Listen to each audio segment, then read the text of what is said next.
¿Le damos? Sí. Nos falta hoy.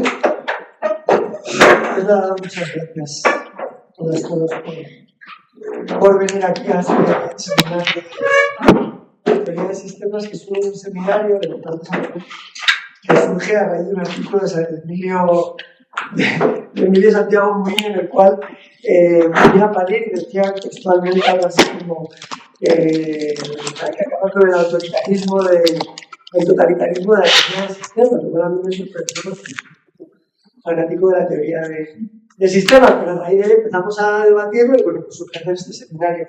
Me decía hoy Manuel, que es uno de los ponentes, ¿lo habéis invitado a mí? Y yo digo, joder, pues la verdad es que no, porque era un seminario como muy inicial.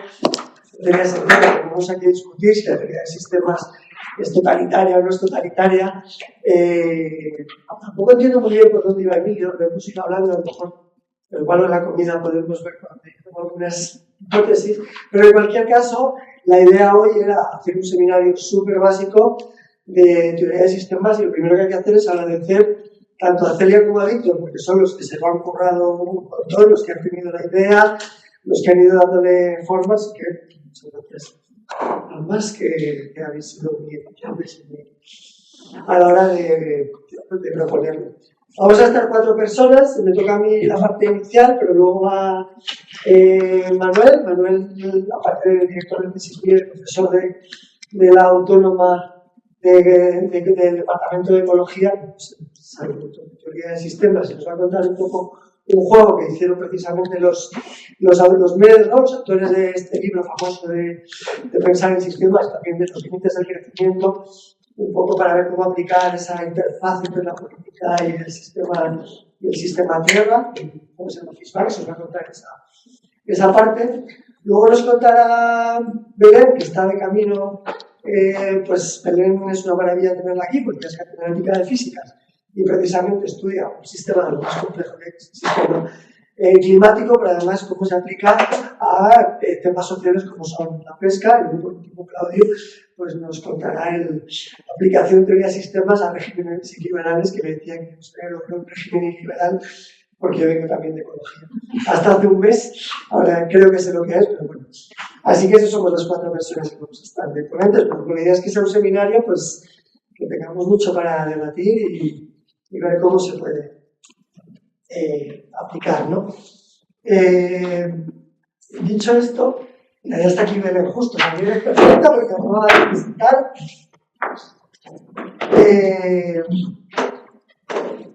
Entonces, bueno, también tenía que agradecer que me habéis obligado a leer este libro, que es de Donella Meadows, que es el libro básico, si queréis saber de qué va la teoría de sistemas, pues está bastante bien escrito, a mí me parece bastante ameno y creo que además habla muy bien de todo lo que son sus sistemas y la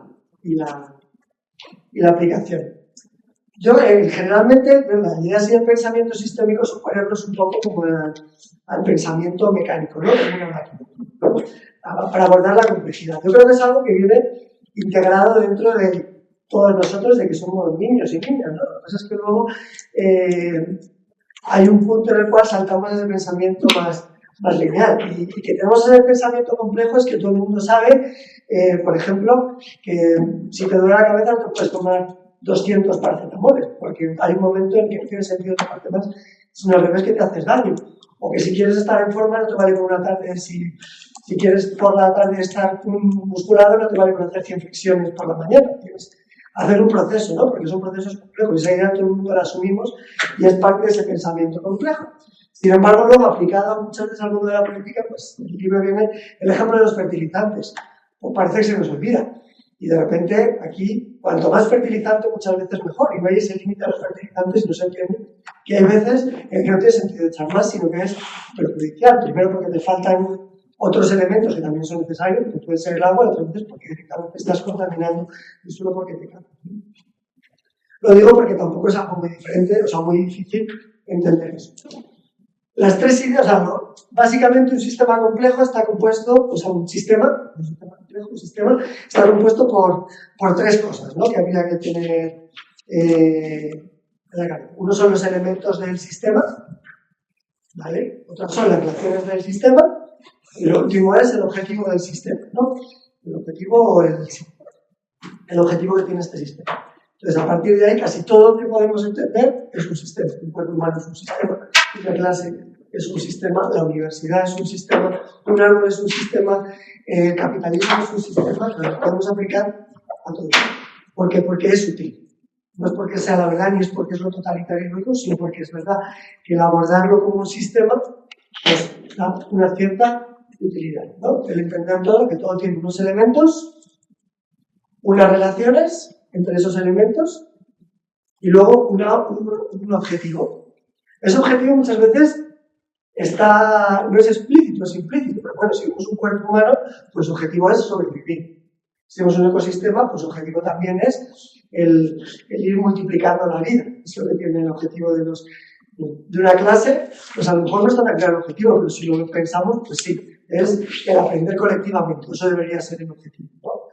Y así que vemos que al final todo sistema tiene un objetivo final. El del capitalismo, ¿cuál sería? Si nos vamos ahí, pues probablemente el replicar el modelo, acumular capital, ¿no? No voy a entrar en si sería ese o no, pero digamos que puede ser los objetivos así. Todo sistema, implícito o explícitamente, tiene un propósito o un objetivo. Y esto hay que tenerlo en cuenta porque muchas veces nos fijamos en los elementos del sistema. Y lo que te dice la teoría de sistemas es que a veces más interesante que los elementos, que son importantes, son las relaciones que se establecen y cuáles son los objetivos. Porque así entendemos, poner el ejemplo del libro, como muchas veces, pues cambia un político por otro, pensamos este político es malísimo, pero cambia por otro y a lo mejor nos puede caer mejor. Pero el sistema sigue funcionando de la misma manera, con los mismos objetivos, entonces pues no hay grandes cambios, ¿no? Porque las relaciones no han cambiado o porque el propio objetivo no ha cambiado, ¿no? Entonces, teniendo claro estos tres, voy a ir muy rápido, pues no, porque tenemos 10 minutos, y luego si no hay tiempo para debatir. Teniendo claro estos tres partes que podemos entender de un sistema, la teoría de sistemas nos sirve, bueno, pues vamos a tratar de comprender. ¿Cómo lo solemos tratar de comprender? Utilizando modelos, ¿no? Todos los que estamos aquí, los 4 ponentes de hoy vamos a hablar de modelos, porque al final la complejidad es infinita, todo está relacionado con todo, las relaciones son infinitas y eso no nos vale, no nos es útil un sistema con todo. Entonces, todo es igual casi a nada. No podemos analizarlo todo. Entonces, ¿qué hacemos? Pues tratar de buscar aquella información que nos es útil para entender el sistema. ¿Cómo lo hacemos? Con un modelo. Que por supuesto no se puede interpretar como la realidad. Un modelo nunca es la realidad. Es una cosa que es útil, es importante, no es la realidad, sino que es útil para entender la realidad. ¿Vale? Porque está esa tendencia a decir, este modelo es la realidad. No, eso no es verdad. Simplemente una interpretación útil. En realidad luego siempre hay mucho más constante. Entonces, para eso vamos a hacer aquí un modelo. Lo ideal es que lo hiciéramos entre todos, pues lo hacemos entre todos, nos comemos los 10 minutos que tengo. Entonces, para hacer un modelo fácil y que todo el mundo pueda entender aquí, salvo las personas que no beban alcohol, pero como vivimos en una sociedad bastante alcohólica, pues voy a hacer un modelo muy básico, que es el modelo de el nivel de alcohol en sangre en un cuerpo un viernes por la noche. ¿No? Es más o menos fácil. Entonces, aquí tenemos, he empezado ya a dibujarlo, este cuadradito de aquí es una reserva. Eso es la reserva va a ser nivel de alcohol en sangre en un cuerpo, pero esta reserva puede ser el paro de un país, puede ser el stock de coches de una empresa, o puede ser la biodiversidad de un ecosistema. ¿No? En este caso, pues es muy fácil, que es el alcohol, los grados de alcohol en sangre. ¿No?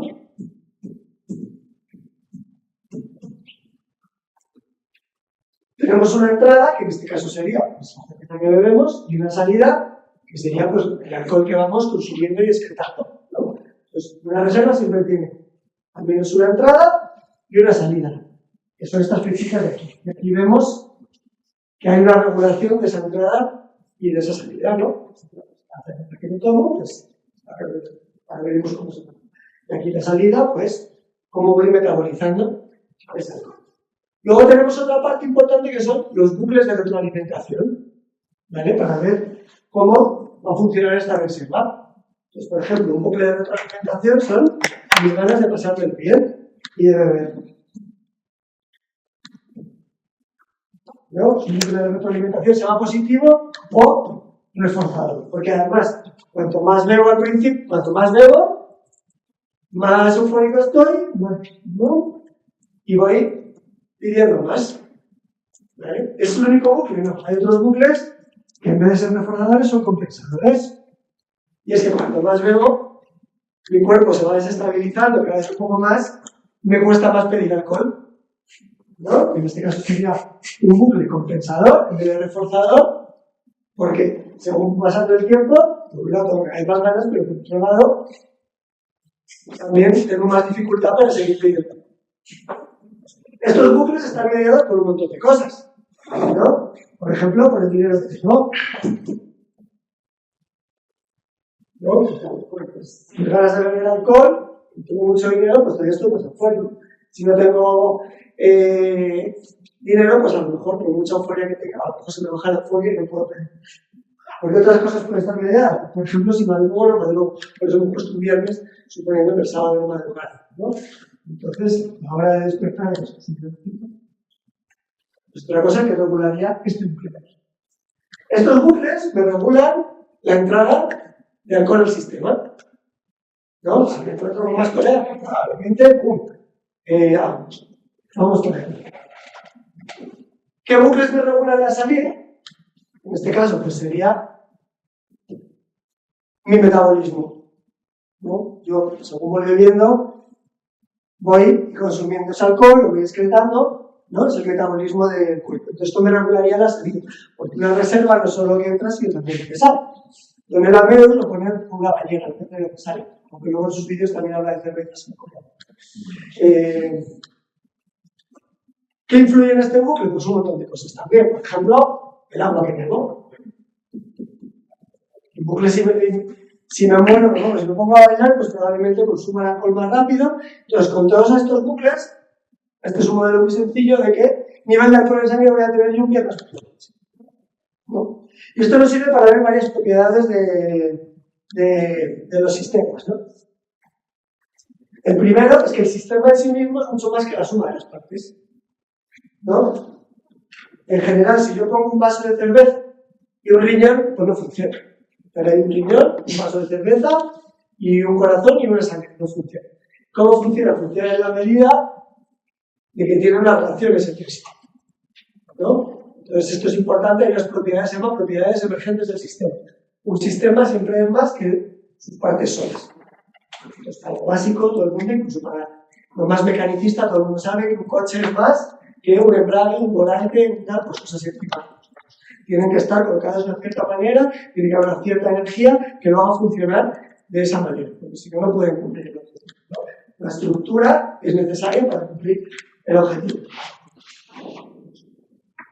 La segunda parte del sistema importante, que no es lineal, ¿no? No hay una linealidad. Por ejemplo, aquí vemos que al principio este bucle funciona mucho y cuanto más bebo, más eufórico estoy y más ganas tengo de beber. Pero hay un momento en que este bucle se va debilitando porque el bucle compensador, cada vez muy peor, empieza a ganar fuerza. O sea, los bucles no son siempre iguales. Hay unos bucles que en un momento actúan más rápido y luego otros que actúan por otro lado. Entonces, no puedo decir, pues cuanto más bebo, más eufórico estoy, más miedo de beber. En general, se va compensando. No hay una linealidad, ¿vale? Hay unas formas de funcionar no lineales. Incluso hay linealidades que funcionan a largo plazo. Hay otro bucle aquí compensador que se llama resaca. Este bucle compensador no va a aparecer esa noche, pero al día siguiente me va a recordar que soy un cuerpo finito, que tengo un riñón, que tengo una cabeza y que no puedo estar todas las noches bebiendo como loco, ¿no? Es un bucle que opera en el tiempo mucho más tarde. Entonces aquí pues, esa no linealidad del sistema no se va viendo, ¿no? No cuanto más. ¿No? Cuanto más, pues al principio es una cosa y luego puede pasar otra cosa, ¿no? Y esto se puede aplicar en general a todos los sistemas. Otro, que ya entonces podemos dejar de hablar siempre de causa-efecto. La causa, el efecto se puede ver aquí a corto plazo, pero de repente las causas y los efectos se multiplican. Entonces empezamos a hablar, pues, de la complejidad de tendencias, ¿no? Bueno, pues puede pasar esto, pero luego lo otro. Y sobre todo, de influencias recíprocas. Por ejemplo, aquí el agua no solo va al peso, pero también a la resaca que influye. Entonces vamos viendo, ¿qué fue primero? El agua, el alcohol, lo que sea, pues, todo va influyendo, esto influye positivamente sobre esto negativamente, esto en principio un poco sobre esto, pero luego sobre el otro, ¿no? Entonces vamos viendo influencias recíprocas que tienen los elementos del sistema. Otra cosa importante de los sistemas, que también nos quita el pensamiento lineal, es la importancia de que estos bucles tienen ciertos retrasos. Hemos visto que la resaca opera mucho más tarde. Porque a veces el pensamiento lineal es, le meto, piso el acelerador y entonces el coche va más rápido, ¿no? Pues, muchas veces no ocurre. En política, por ejemplo, a veces hay que tardar años para ver los resultados de política. Por eso decíamos, no te basta con las reflexiones y estas cachas esa tarde. Tienes que estar durante muchos meses haciendo eso para que pueda tener un resultado, ¿no? Entonces, los retrasos en los sistemas son importantes para... Otra cosa importante, que todo está conectado. Yo he puesto unas nubecitas porque aquí he puesto un sistema como muy aislado. Este sistema todo el mundo que sabe que no está aislado. Aquí hay un bar, hay una cerveza, hay una cebada que a lo mejor se acaba, hay una necesidad de agua, ¿no? Hay unos problemas de seguridad social, hay alcoholismo, ¿no? Lo que pasa es que a mí me sirve este sistema para entender lo que le pasa a un cuerpo una noche de fiesta. Pero puedo pretender explicar con esto el alcoholismo. Tener esta parte, ¿no? Entonces, saber que todo está conectado, pero bueno, no están los límites. Por eso aquí están los límites de aquí me van. Y ver para qué me vale un sistema en cada momento, ¿no? Dentro de esas conexiones, pues a lo mejor si quiero estudiar el algoritmo, pues necesito saber un montón de cosas más y me voy a hablar de salud mental y otro tipo de cosas más, y de precariedad y de ocio y de un montón de cosas. Vale. Y por último, y voy súper rápido, saber que todo sistema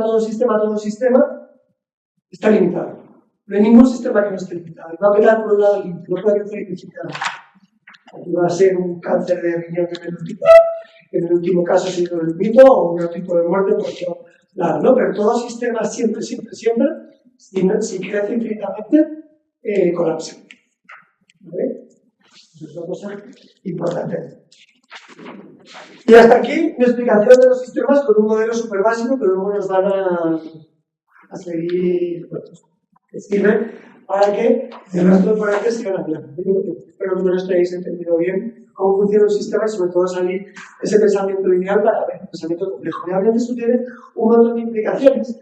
Y os he puesto el capítulo 3 del libro de Don Elamedos, que también es una poesía, me parece muy bonito, porque habla de 3 propiedades de los sistemas y por qué los sistemas funcionan también. Las voy a anunciar simplemente. Uno es la resiliencia. La resiliencia está ligado a todos estos bucles de retroalimentación. La resiliencia es la capacidad de un sistema de volver a un estado cuando ha habido una perturbación, ¿no? De sobrevivir en un mundo cambiante. Eso no quiere decir estabilidad, eso muchas veces es lo contrario a la estabilidad, ¿no? Entonces, esos bucles de retroalimentación son precisamente lo que nos al final va a hacer que los sistemas sean más o menos resilientes. El sistema Tierra está perdiendo muchos de sus bucles de retroalimentación, no los estamos aclarando. Desde niveles muy básicos como el barbecho, hasta hablamos del clima, bueno, estamos aumentando mucho esta reserva, y esta reserva tenemos aquí, en la atmósfera, con las implicaciones que se cargan ciertos bucles de retroalimentación que existían en su momento, ¿no? Entonces, porque ahí se está perdiendo cierta resiliencia. Otra cosa importante que tienen los sistemas es la jerarquía, la autoorganización. Los sistemas se autoorganizan. La tendencia de la autoorganización, modificación, aprendizaje, ¿vale? Entonces, aquí hemos puesto uno muy sencillo. A nivel evolutivo no veríamos cómo evoluciona, porque bueno, todos evolucionan según va pasando nuestra vida, no lo mismo lo que vamos viviendo, lo que vamos aprendiendo a hacer, cómo asumimos las resacas. Lo podríamos aplicar a esto, pero en general todo sistema tiene una parte de autoorganización que hace que funcione bien, ¿vale? Y que precisamente cuando se corta esa parte de autoorganización, pues suele generar problemas a los sistemas. Esto ahora mismo no da mucho tiempo a explicarlo, pero parece más preciosa. Y de nuevo repito el capítulo 3 porque está muy explicado. Y la última es la jerarquía, ¿no? Aquí hemos visto cómo hay bucles que van en diferentes escalas temporales, de diferentes escalas de, bueno, aquí esto está dentro de un cuerpo que tiene una jerarquía mayor, ¿no? Que sería la jerarquía, para mí que vengo así del mundo anarquista, pues siempre como da miedo comentarla, pero en este caso jerarquía lo que tenemos que entender es que todo sistema tiene subsistemas. Lo ideal es que si el objetivo del sistema, por ejemplo mi cuerpo y el subsistema, está bien acoplado, mi riñón, pues más o menos bien. Si yo el subsistema riñón alcohol o sobrepaso de mi cuerpo, que es más o menos tratar de sobrevivir, pues entramos en contradicción y puede haber problema, ¿no? Pero digamos que esa jerarquía no es tanto que haya orden, de hecho, ya con esto termino. Lo importante es que haya un buen acoplamiento entre el sistema grande y los subsistemas pequeños, a nivel climático, que se ve muy bien, ¿no? Ese elemento, pero que haya cierto grado de libertad entre los subsistemas. El sistema central es muy jerárquico a la hora de ordenar todo lo que tiene que hacer, pues suelen haber problemas en los sistemas. Aquí siempre pienso en el observatorio, que funciona muy bien, como el observatorio que nos organiza esta charla, pues, aunque siempre lo que es el observatorio, funciona muy bien, con una coordinación general, pero que luego cada grupito tiene una cierta libertad para trabajar y una coordinación, ¿no? Pues el sistema jerárquico superior debería coordinar bien lo que hacen los subsistemas. Siento haber ido tan rápido en esta parte, que es impresionante, pero luego me meto al capítulo 3 del libro, porque me parece que explica muy bien estas propiedades de los sistemas. Y nada, con esto lo dejo aquí. Manuel, te dejo a ti, te pongo tu presentación. ¿Aquí? Voy a hacer una pequeña digestión. Yo estoy hablando de las propiedades, las propiedades de los sistemas. A Luis se le había olvidado una. Para que adivináis cuál se le había olvidado. La jerarquía. Exacto. Bueno, pues un aplauso.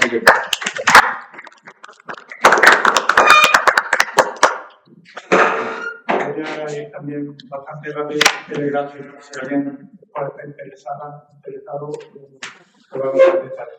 Yo lo que voy a contar es el caso de un juego basado en teoría de sistemas que desarrollaron los métodos. El autor principal era Dennis, los autores de limitar el crecimiento fueron que desarrollaron el juego y lo propusieron cuando estaban ya en la universidad de Hampshire a principios de los 90. Yo practiqué ese juego la primera vez que lo tuve a mitad de los 90, estaba trabajando, vivía fuera de España entonces, y cuando volví en el año 2000 a función universitaria, pues lo traje y lo apliqué durante un par de décadas hasta que me encontré en la asignatura de recursos naturales en ciencia ambiental. El juego se llama Fishbacks, Calavero, lo hemos traducido nosotros, y fue el libro o juego de cabecera durante bastante tiempo, cursos de formación sobre empresariales o Master Business Administration y ese tipo de formaciones.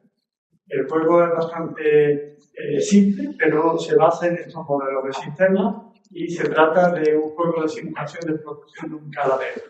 La página primera y la página de toma de decisiones de juego es esta que aparece aquí. Se simula un calavero con dos zonas, una zona de alta mar y una de litoral, una serie de equipos que compiten por acceder a la pesca, unos recursos que se van extrayendo y renovando en función de la velocidad de cómo ha manejado el manifiesto Luis ahora, y unos ingresos y gastos derivados de esa actividad. Y gana el juego el que acaba con más.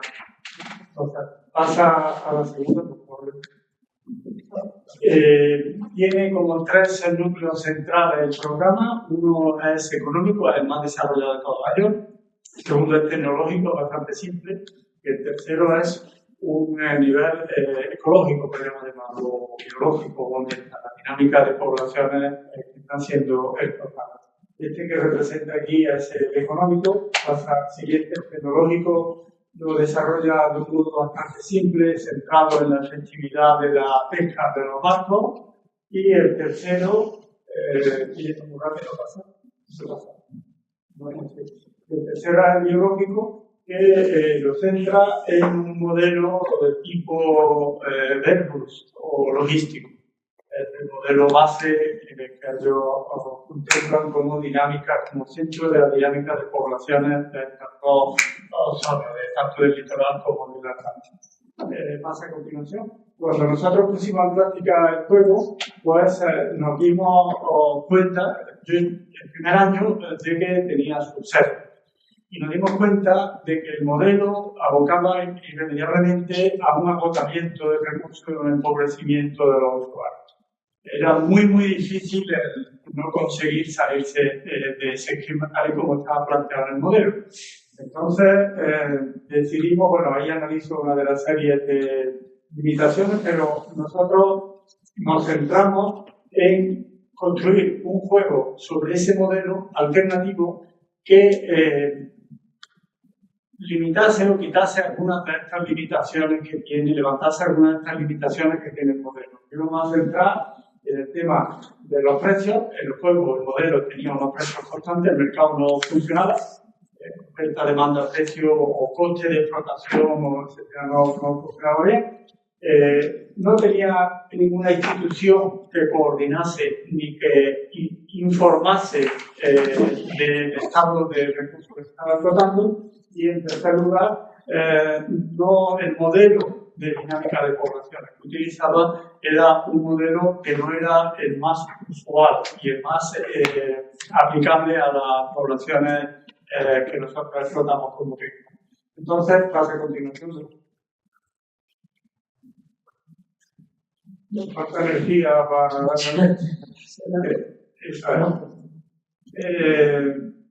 esta es la regeneración del pescado y cómo... Sí, entonces nosotros decidimos explorar y modificar algunos de estos secos. Aquí represento uno que con mi formación ecológica me llamaba la atención, pero era el único. De hecho, no me interesó fue de la institución. Y es cómo estaba sesgado, porque la curva logística de Airbus estaría centrada en la mitad, en la densidad media de población, estaría un eje de densidad y este es un eje de reclutamiento o cómo se añaden, se incorporan nuevos individuos a cada velo. En el modelo Airbus tendría que haber estado centrado aquí en pico y simétrico desbordado. Ellos lo sesgan hacia la derecha para dificultar el proceso de recuperación una vez que pasa ese umbral en el que, a partir del cual la cuesta es cada vez más dura de reconstruir, de reubicar, rellenar el cadáver. Esos son algunos de los modelos posibles que se podrían haber aplicado, como he comentado, el de ellos simula un Airbus o logístico endurecido para dificultar más los resultados de recuperación, la posibilidad de recuperación del caladero, pero en realidad los modelos que más se tendrían que aplicar a poblaciones pesqueras, muchos modelos, pero serían más de estos tipos, desde Ricker o el de Beaverton Hall, que tienen como propiedad una velocidad rápida en densidades relativamente bajas de población, velocidad de recuperación del caladero, que no es el que ellos utilizan. Entonces nosotros exploramos eso, pasa, y decidimos hacer un programa con estos objetivos. Enfocamos la práctica como un proceso a la vez de aprendizaje, pero también como un proceso de testar alguna hipótesis de investigación. Y planteamos dos hipótesis en el ejercicio de desarrollo de esta práctica ecológica. Una era el plazo de ejecución, el modelo estándar y el juego estándar, tal y como estaba diseñado, era a 10 años y a 10 turnos, lo iteraba 10 veces y ahí se acababa el juego. Y explorar si el prolongar el periodo de responsabilidad sobre el recurso añadía o disminuía la viabilidad de su explotación. Y el segundo era la presencia de una institución. Problema, el del tiempo se podía hacer con el modelo de los Meadows, el de Dennis Meadows, con Fishman, pero el de la institución no se podía hacer porque no contemplaba la posibilidad de gestionar proactivamente y poner normas para incidir en el comportamiento de los actores. Entonces decidimos pasar. Decidimos explorar nosotros durante una década los resultados sobre nuestro colectivo. Son unos 150 alumnos, por lo cual tenemos grupos de práctica de 20 y tantos alumnos y nos daba para 6 iteraciones anuales. Entonces hacemos cada año hacíamos 3 posibles opciones, una con 10 años, que era como estaba planteado el juego originalmente, la segunda a 15 años, prolongando el número de iteraciones que tenían que seguir jugando, y la tercera introduciendo una institución. Y eso lo fuimos compilando durante casi una década y obtuvimos esa tabla que es sobre la que se basa el artículo que me parece que ha dado Luis de referencia. pasa a la siguiente. Para eso tuvimos que hacer nosotros un modelo nuevo. Entonces nos hicimos nuestro propio, usamos como caladero. La idea la tomamos de ellos, pero la ampliamos. Mantuvimos los mismos parámetros y el mismo esquema del modelo original de los dedos porque nos interesaba, a mí me interesaba saber cómo se había comportado ese modelo frente a otra alternativa y también para guardar los primeros par de años de actividades con los alumnos que habíamos heredado y que tenemos que ir continuando durante una década. Entonces, este es nuestro modelo que tiene ¿me ha dado dos veces? No le he dado una. Ah, vale, esta es la primera página que se parece mucho, como habéis visto, a la que tenía el programa de GitLab, aunque tiene alguna posibilidad más de opción, pero en general el formato por defecto replicado de ellos. Nos costó obtener la gráfica de dinámica de poblaciones, pero al final la conseguimos por un modelo de simulación masiva, por una iteración masiva de jugadas. Pero lo que añadimos de verdad pasa a la siguiente fue aquí. Nosotros introdujimos opciones de jugar este juego en otras modalidades. Por ejemplo, sustituir el modelo poco real de dinámica de poblaciones que hayan aplicado con modelos más reales, con otros modelos que se aplican más y que se ajustan más a la realidad de cómo funcionan las poblaciones marinas. Por ejemplo, sustituimos la posibilidad, ofrecimos la posibilidad de jugar el juego no solo en un modelo de precio único para el juego, sino incorporar en función de la oferta-demanda una modificación en precio con respuesta oferta-demanda de distintas posibilidades de inclinación de la curva de oferta-demanda. Sustituimos, por ejemplo, incorporamos la tasa de interés, que era muy importante porque el juego arranca en el orden, te obligan a endeudarte para que tú arranques en tu actividad económica. Incorporamos también el factor ambiental que el juego original de Feedback lo ponía rígido y descubrimos que estaba sesgado para incitar a la sobreflotación y al agotamiento, para que te pillase desprevenido los primeros años y de pronto te viene un coletazo ambiental y te arruina. Nosotros incorporamos la posibilidad de jugarlo en formato aleatorio.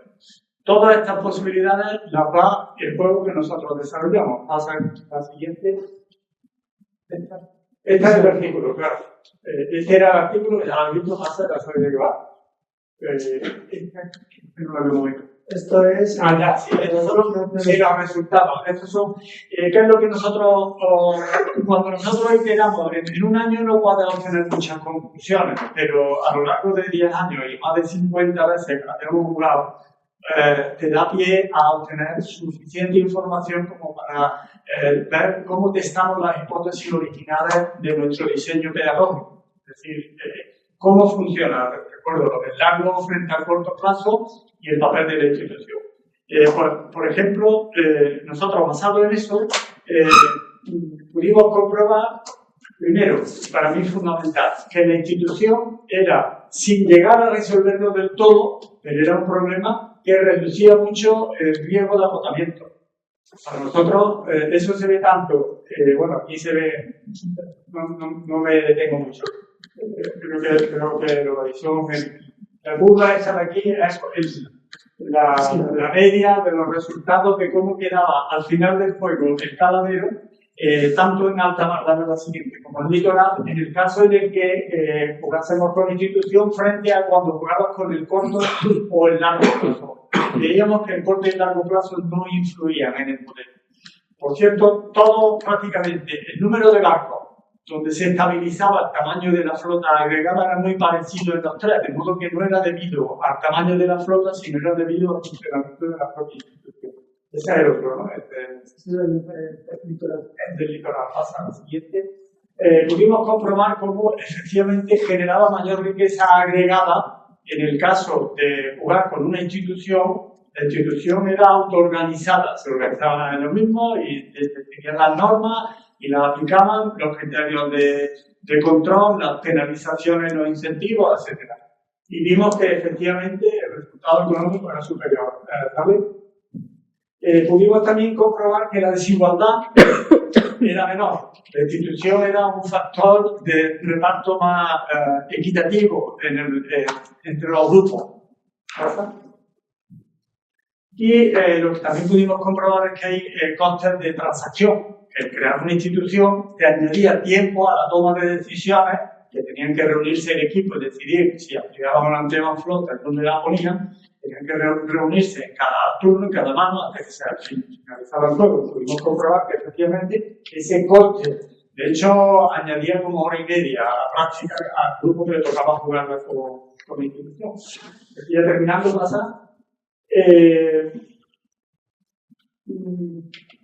nosotros al final le volvíamos otra vez con los grupos de laboratorio y nuestro modelo te permite en la trastienda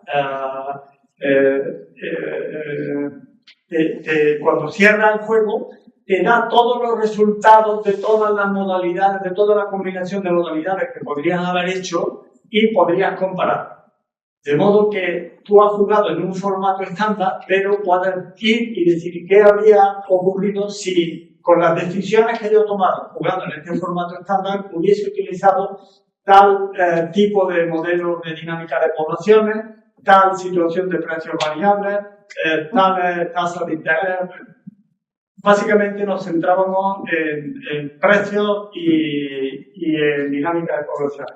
Y se veía claramente cómo era superior los resultados con modelos que eran mejores, los resultados con modelos que se ajustan más a la dinámica de poblaciones y al mercado como mecanismo regulador que el que habían diseñado ellos. De hecho, eso era lo que explicaba por qué una parada biológica que podía introducir los alumnos durante el juego, decir, bueno, vamos a parar y nos quedamos en puerto durante unos 2 años, no les funcionaba, porque un modelo de dinámica de poblaciones, de logístico, de recursos, y menos todavía el que ellos habían propuesto, no les permitía recuperarse. Mientras que para ahí necesitaría un laboratorio de muy largo plazo. Y ya termino con la última. Eran algunas otras posibles factores que podrían influir en el resultado del juego. Fuimos descubriendo que hay un conjunto de factores. Este juego es, al final, un juego, es un modelo, pero está basado en ideas del sistema, y vimos posibles factores que podrían influir en el resultado final. Ciertamente, la idiosincrasia del grupo, del colectivo de esos 25 alumnos de ese día, de esa práctica, iba a influir en ello, podía influir la edad, podía influir la formación académica, como en ciencias ambientales, que pueden llegar alumnos a veces de distintas disciplinas, como pasarela. Había líderes, recuerdo algún caso de una mujer en concreto, que era economista, que lideró brutalmente a su grupo hacia una consideración exclusivamente económica, y fue el que peor resultado obtuvo económico en toda la serie que habíamos hecho. En fin, son el género podía influir y había indicios de que eso podía acontecer. Había otras cosas. Incluso al final, los últimos años, llegamos a descubrir que la posición cuando organizamos en un laboratorio en 4 grupos, ahí tenéis más fotos, podía, más que influir causalmente, podía ser un reflejo de otros factores. ¿De dónde te colocas tú? El alumno malote que se va al final del profe, o que se pone en primera fila más atento y tal, podría influir en los resultados. Y con esto acabamos de presentar.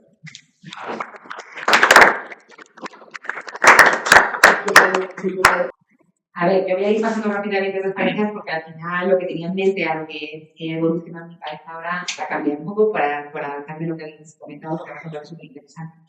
Entonces me ha gustado mucho la definición del sistema que nos ha dado Luis y el ejemplo también de Manuel, me parece que además va a encuadrar bien. Bueno, sí que quería empezar con el Nobel de Física que dieron en el año 2021 a 3 personas, una relacionada con la física de materiales, que es Giorgio Parisi, y a Klaus Hasselmann y Scudo Manabe. A ellos le dieron el premio Nobel por sistemas complejos, pero también por atribuir al hombre el cambio climático. Entonces, esto se hizo por cómo trató como Klaus Hasselmann para todos los modelos de clima, de tal manera que podía ser, hizo un algoritmo estadístico de señal para saber cuál era la señal antropogénica respecto a lo que sería la variabilidad interna del sistema, que no viene por un factor externo como el hombre, ¿no? Entonces, gracias a su forma de atribuir responsabilidad al hombre, pues se pudo decir en el último informe del IPCC que el hombre era el causante de las temperaturas por el efecto del clima. Su firma llave también trabaja en clima, pero lo que hizo él fue decir que el CO2, que estaba aumentando las temperaturas del planeta, se debía también a las emisiones humanas, ¿no? Porque, bueno, aunque el efecto invernadero ya se había estudiado, bueno, pues, ya se conocía que el CO2 era un gas de efecto invernadero que absorbía la radiación infrarroja que venía de la Tierra. Lo que no se sabía era que este aumento se debía a las emisiones de los vapores, ¿no? Y Giorgio Palisse es muy bonito porque él trabajaba en sistemas complejos, sobre todo en materia, en redes complejas, en cristales, en redes cristalinas, en la materia, me parece que no tiene nada que ver. Y también informó un artículo muy interesante sobre bandadas de estorninos. No sé si habéis visto los estorninos y cómo la interacción entre los estorninos puede generar patrones ondulatorios. Y todo esto pues llevaba al estudio pues, de lo que es un sistema complejo. Entonces, bueno, hay varias cosas que para complementar un poco lo que había comentado también Luis, pues que los sistemas complejos están caracterizados por aleatoriedad y desorden en principio, pues mucho ruido, pero también hay determinismo dentro del ruido, hay cierta organización al final. De hecho, Klaus Hasselmann hace un modelo de clima donde parte del ruido atmosférico para conseguir las frecuencias lentas del océano. El océano va a una frecuencia muy lenta o con oscilaciones lentas y se demuestra que esas oscilaciones lentas del océano se deben mucho a cómo se integra el ruido. Esto va un poco con la estadística y germánico, que teorías de estadísticas como teoría del teorema del límite central, que se dice que cuando trabajas con poblaciones medias, al final sí que puedes tener una población normal, ¿no? Como una campana de Gauss, con un comportamiento más único. O sea, que tú puedes trabajar con ruido donde todo es posible, pero al final cuando trabajas con muchos elementos y con muchas interacciones, al final el promedio sí que sigue una definición por un gaussiana que sí que tiene cierto determinismo, valor, ¿no? Y una frecuencia o un comportamiento determinado. Ellos también, bueno, Manabí y Hasselmann lo que hicieron eso fue sentar las bases sobre el clima de la Tierra y de cómo la humanidad ha influido. Y Palisse estudió un poco la interacción entre lo que hay entre el desorden y las fluctuaciones, es decir, algo que parece desordenado y algo que tiene unas determinadas frecuencias, ¿no? O los patrones oscilatorios. Y bueno, desde la escala clima, tiene un artículo de clima, pero bueno, he pegado esto ahora, así un poco porque me parecía interesante meter aquí de Philip Anderson un artículo que se llama Muy diferente por el tema de la emergencia de los sistemas complejos. ¿Cómo es posible que hay propiedades emergentes que no se pueden deducir simplemente de las componentes? Es decir, un sistema climático o un sistema cualquiera está formado por muchas componentes, pero no podemos ir al reduccionismo de decir que el todo es la suma de las partes, sino que emergen nuevas interacciones o nuevas leyes, ¿no? O, por ejemplo, para mí, por ejemplo, hay muchas leyes nuevas que aparecen cuando pasas de un clima, de un fenómeno pequeño de escala local a la interacción entre escalas, que aparecen nuevas leyes, aunque también aparece, ahora no he olvidado el término, hay un término que también es como que hay una imagen espejo entre las leyes que definen cada una de las partes. Desde lo más pequeño a lo grande puedes encontrar pues, leyes para un sistema pequeño que se cumplen igual cuando tratas con el todo. Y me invariante escalas.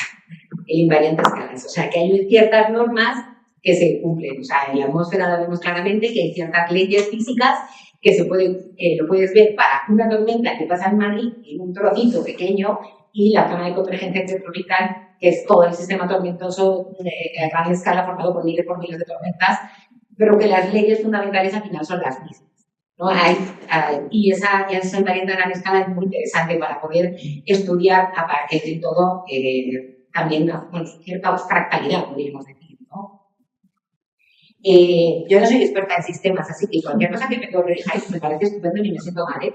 Yo soy experta en el sistema climático. Estamos de cuarto de capacidad. Vale. Luego he buscado algunos ejemplos. Bueno, sí, lo que digo, que París sí puede ver cuando operan las bandadas de estorninos, los patrones ondulatorios que hay entre los pájaros, que son maravillosos, que ahí está, entre estas relaciones que hablaba Luis de no linealidad. Hay cierta no linealidad entre las relaciones, pero al final tienes un patrón ondulatorio final. Y luego, bueno, pues hacen algunas analogías, por ejemplo, el cerebro compuesto por neuronas, pero la mente y la conciencia son fenómenos emergentes, que se hacen entre ellas. O, por ejemplo, los seres humanos somos individuales, pero la sociedad es un fenómeno emergente. Cada ser tiene sus propiedades, pero la sociedad es un fenómeno emergente. Entonces, eso se puede ver, pues, intentando. Aquí está Parisi, yo leo Parisi, la de estorninos en Roma, y en Roma, al parecer, pasan muchísimas bandadas de estornino. Aquí por Madrid también pasa, no sé si son de estornino, pero de nuevo bandadas con las flechas tan bonitas. Y bueno, sí que hizo, por ejemplo, un estudio de la resonancia, un estudio para la clima de un fenómeno de resonancia en el cambio climático partiendo de la pequeña escala de cómo se percibe una resonancia en escalas mayores. Bueno, estos son para que veáis a Manave, Klaus Hasselmann, aunque él no ve soltado por atribución al cambio climático al hombre, por lo que yo hablo de hoy es por el estudio de los sistemas complejos y por ejemplo cómo interaccionó el ruido atmosférico, cómo hizo que se llama Stochastic Climate Model, modelo estocástico de clima, cómo la estocasticidad aleatoria de que puede ser pues, cualquier torbellino que hay en la atmósfera, cualquier perturbación pequeña que hay en la atmósfera, cuando se integra nos puede dar frecuencias más lentas o oscilaciones más lentas que pueden tener en el océano. Es decir, como que cada parte por pequeña sí que cuentan en todo y en las frecuencias más dominantes, ¿no?, del sistema. De hecho, bueno, en algún TFM pues sí que hemos hecho un modelo muy simple, son muy simples, el ruido estocástico y luego vas haciendo promedios a diferentes escalas y partiendo como ese ruido puede reproducir bueno, un poco me salto lo de Manave, porque simplemente demostró que el incremento de los niveles de CO2 en la atmósfera producía un aumento de la superficie de la Tierra. Entonces, lo que puso esos niveles de CO2 que se estaban viendo, ¿no?, que se estaban midiendo, y vio que esos niveles eran justo iban en consonancia con el aumento de las temperaturas del planeta. Y la atribución al hombre se la dio que, bueno, esto es una mención al Instituto Food, que es en realidad la que descubre el verdadero rayas en muchos sitios, en muchísimas, pero bueno, cuando yo empecé a estudiar jamás había oído hablar de ella, y ahora ya, pues con todo el tema de poner en contexto, pues estas mujeres olvidadas, ella sí que fue de las primeras que hizo sus experimentos para ver cómo la temperatura aumentaba cuando había gases de efecto invernadero, pues como llenando de CO2 un recipiente, iluminando y viendo cómo aumentaba la temperatura interna. Vale, esto es el artículo de Manave, que es el efecto de cómo aumentando o doblando el CO2 en los modelos, pues aumenta la temperatura. Y esto viene un poco también a lo que estaba contando Luis antes de los modelos. Claro, todo esto se hace porque hay unos modelos que tienen las leyes de la física y que se perturban muy poco las condiciones iniciales. Entonces, lo que se hace es que se ejecutan. Tú para poder hacer un modelo, como ha puesto perfectamente Luis, tienes unas condiciones de entrada y dejas correr un modelo, todas las relaciones que existen, y te sale una salida. Entonces, esas relaciones que existen, puede que hay de muchos tipos, pero casi todas no son lineales. No lineal para nosotros, cuando lo escribimos, es que no vaya como una recta, que no vaya como A por X más B, una recta, sino que tiene otro tipo de relaciones cuadráticas exponenciales. Nos enseñaba antes ahí en el modelo las fórmulas esas que estabais poniendo para modificar. Y entonces, en nuestro caso, las ecuaciones fundamentales son las ecuaciones de Navier-Stokes, son unas ecuaciones que son la ecuación de la energía, de conservación de la energía, la ecuación de movimiento, las leyes de Newton, la ecuación de continuidad, la ecuación de los gases ideales. Y necesitamos unas ecuaciones para entender esto. O sea, realmente son deterministas, son clásicas, son de teoría clásica. Pero lo que se hace es que se perturba la entrada. La cambias un poquito, vas cambiando un poquito la entrada y ves que la salida va modificándose. O sea, no siempre va al mismo camino. Entonces, todo el tema de la incertidumbre de la que se habla, ¿no? Tú ejecutas los modelos y la incertidumbre. Pero es muy interesante ver que aunque la incertidumbre sea muy grande, que es cierto que la es, va toda al mismo sentido. Es el ejemplo típico de la pelota, que tiras la pelota hacia allá, una pelota de ping-pong hacia allá, y cada vez cae en un sitio, pero desde luego para allá no se va a ir. Entonces eso es un poco pues, un ejemplo que se suele poner de, bueno, van todos en el mismo sentido, aunque haya una dispersión, ¿no? Bueno, esto me lo voy a sacar. Sí que es interesante lo de Hasselmann, que él desarrolló los conceptos de variabilidad interna y forzada. Entonces aquí podemos ver cómo la señal de cambio climático, esto es la típica gráfica de aumento de las temperaturas del planeta, y cómo alrededor de ella hay fluctuaciones. Entonces estas fluctuaciones, si lo hiciéramos a escala diaria, estaría llena de ruido. O sea, es todo está lleno de ruido, pero al final es mucho ruido que te llega a una señal de baja frecuencia, ¿no?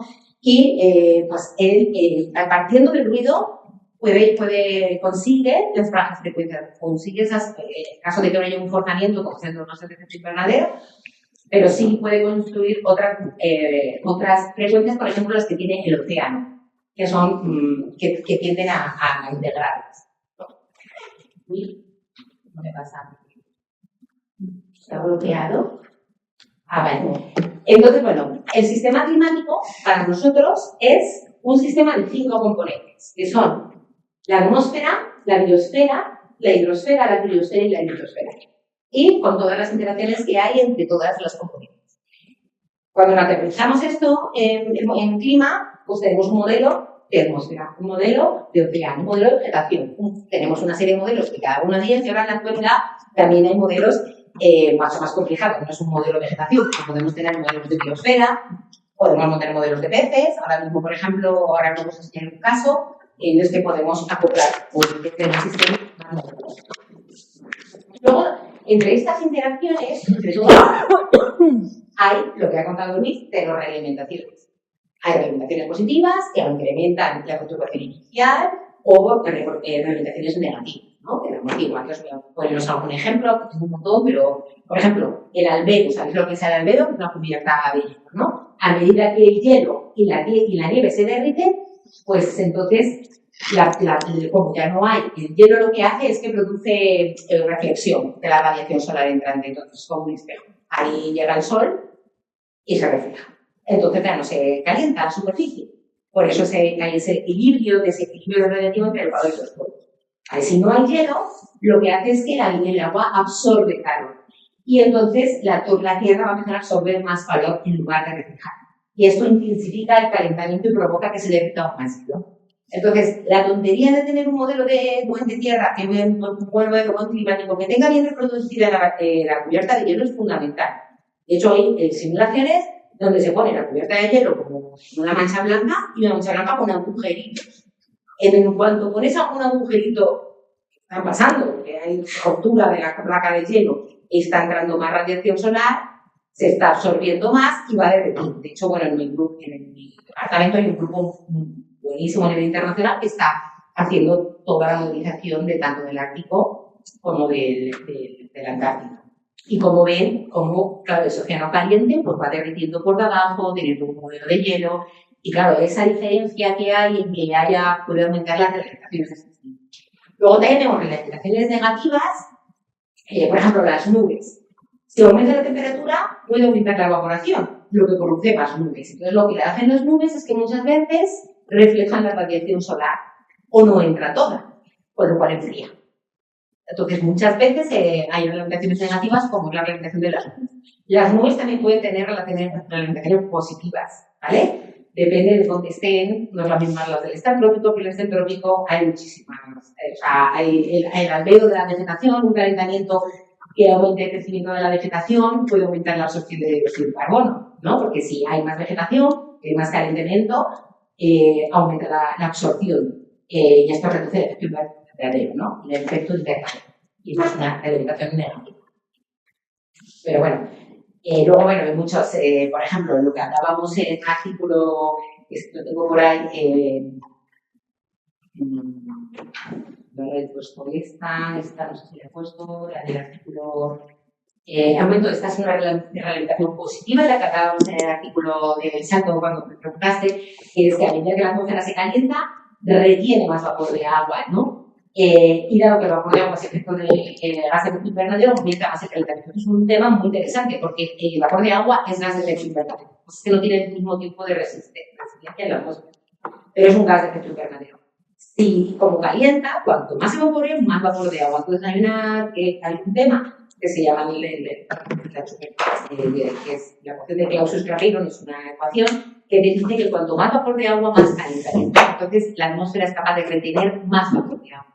Entonces ahora mismo la atmósfera, el vapor de agua no es visible al ojo, o sea, no está en el espectro visible, está en otro espectro, y entonces no lo vemos, pero nosotros tenemos ahora una atmósfera mucho más cargada de vapor de agua, que es capaz de retener más temperatura. Pero ¿qué pasa? Que una pequeña perturbación del sistema, un enfriamiento, tienes mucho más vapor de agua disponible. Eso es el que hace que haya más extremos. Una dana o cualquier extremo, o sea, tenemos una atmósfera que retiene mucho más vapor de agua. Y está llena de vapor de agua. Entonces, cualquier perturbación puede producir cosas. Y bueno, ya contaros, pues esto que iba a poneros un ejemplo, porque no quiero tampoco tardar mucho. Es un artículo que nos acaban de aceptar en una revista bastante importante, que es en Nature Reviews, y lo pongo como ejemplo porque es un ejemplo que digo, es que viene totalmente a de lo de hoy.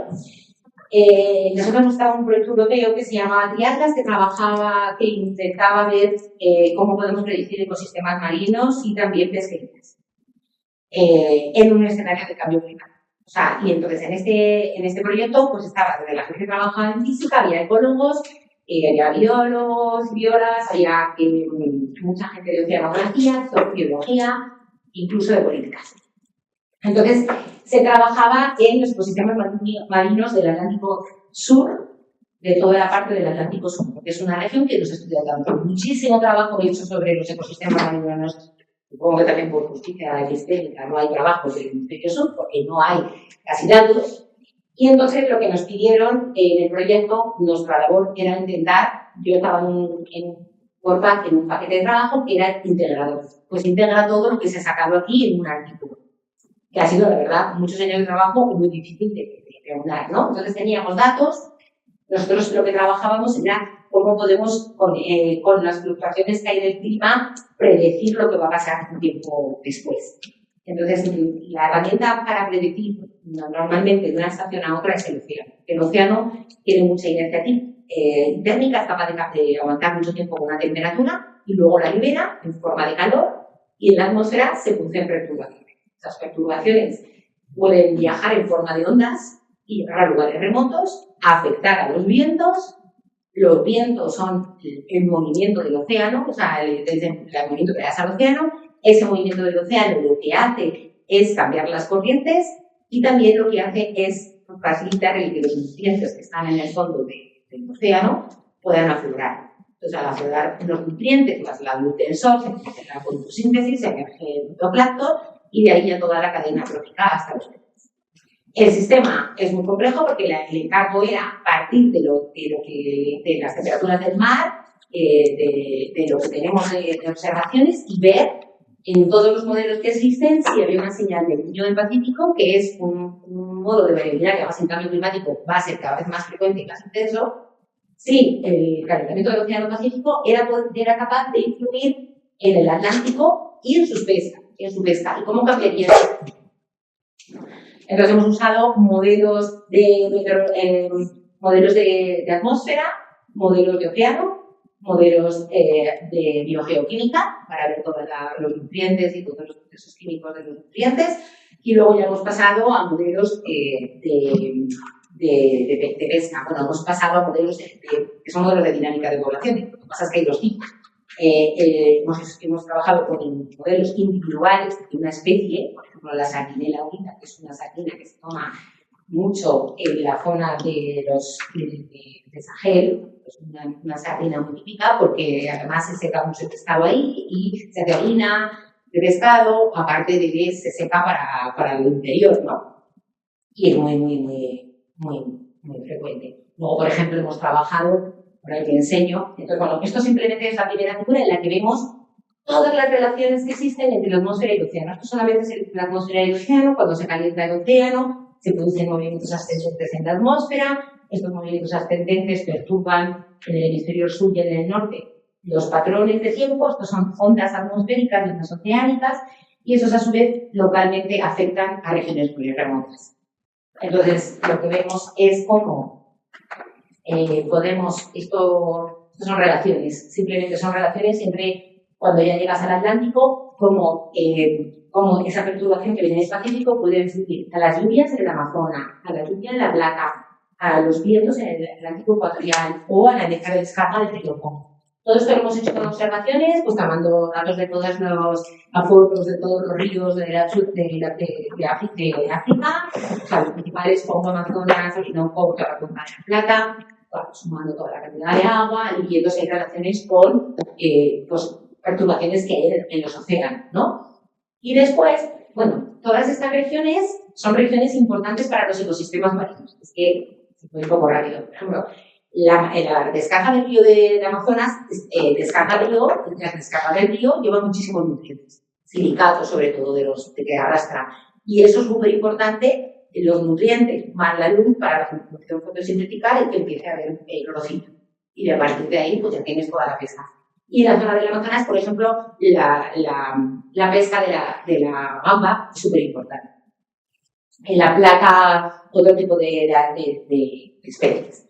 Y nada, lo que hemos hecho es primero mirar los modelos y las observaciones disponibles. En los modelos que incluyen océano, atmósfera, el modelo de biogeoquímico, el más biológico, y modelo de pesca, lo que hemos hecho es ir viendo cómo se modifican los vientos en presente, se escapan de los modelos de reproducir lo que ocurre, cómo se reproducen cambian los vientos, cómo cambia la temperatura, cómo cambia la precipitación y metiendo condiciones de gases de efecto invernadero, cómo va a cambiar en el futuro con los modelos disponibles de gases de efecto invernadero.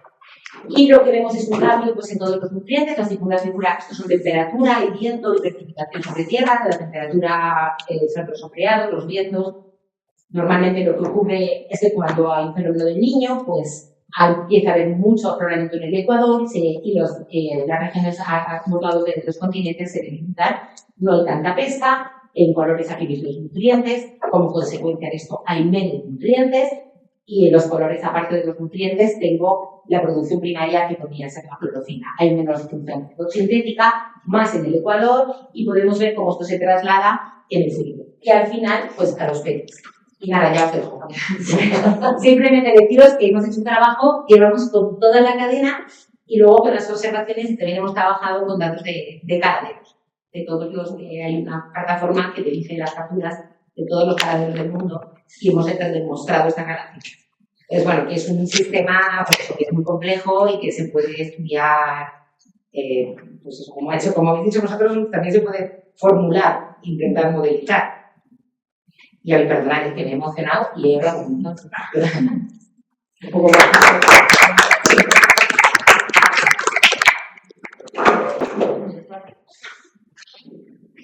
Pues yo voy a hacer una pequeña historia de la complejidad, voy a ver algunos de los desafíos actuales y luego voy a explicar un poco cómo la trato en mi tesis desde la teoría política.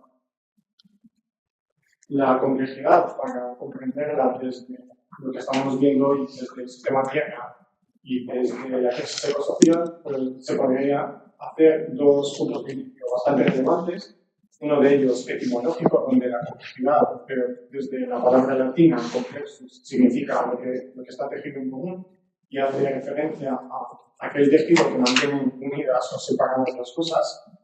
Y por otra parte, el significante actual de lo que usamos hoy como complejidad, pero es bastante relevante el artículo de Barry Weaver, que es un contendiente también de la teoría de la información, en donde habla de la noción de complejidad organizada, que la voy a explicar un poco más adelante. No obstante, también hay que tener en cuenta que las cuestiones a las que atiende la complejidad han sido constantemente pensadas a lo largo de la historia y sobre todo tiene que ver con la dialéctica de los opuestos y con el cambio. Y, por ejemplo, en la filosofía occidental está muy presente en Heráclito y en la filosofía oriental también se puede encontrar en el Lao Tse del siglo III-IV a.C. o en el libro de las mutaciones del siglo XI aproximadamente. En cuanto al punto de vista etimológico, un momento histórico bastante importante es el siglo XIX, como también estaba comentando Belén, y la ley de la termodinámica. La ley de la termodinámica básicamente es un paradigma que trata de superar a la ciencia mecánica clásica de los siglos XVI, XVII, donde se operaba a partir de sistemas cerrados, donde se aislaban los elementos y se afirmaba que si se conocía el punto de inicio de un elemento, era posible conocer tanto su movimiento pasado como futuro, y por lo tanto el tiempo no era una variable importante, ya que podía ser reversible. No obstante, a principios del siglo XIX, y de forma bastante pragmática, en el contexto de la revolución industrial, lo que se buscaba era ver cómo es posible transformar una forma de energía a otra forma siendo lo más eficiente posible. Y lo que querían es ver cómo transformar la energía del carbón en vapor para hacer funcionar las máquinas de vapor. Y lo que se dieron cuenta es que únicamente solo una parte de la energía del carbón llegaba a convertirse en trabajo útil. No obstante, el resto de la energía se disipaba sin poder ser utilizado. Y a partir de este fenómeno aparecen varios autores que formulan la ley de la entropía, como Lord Kelvin, Clausius o Carnot, donde básicamente la idea es que únicamente se puede pasar del calor al frío y no al revés.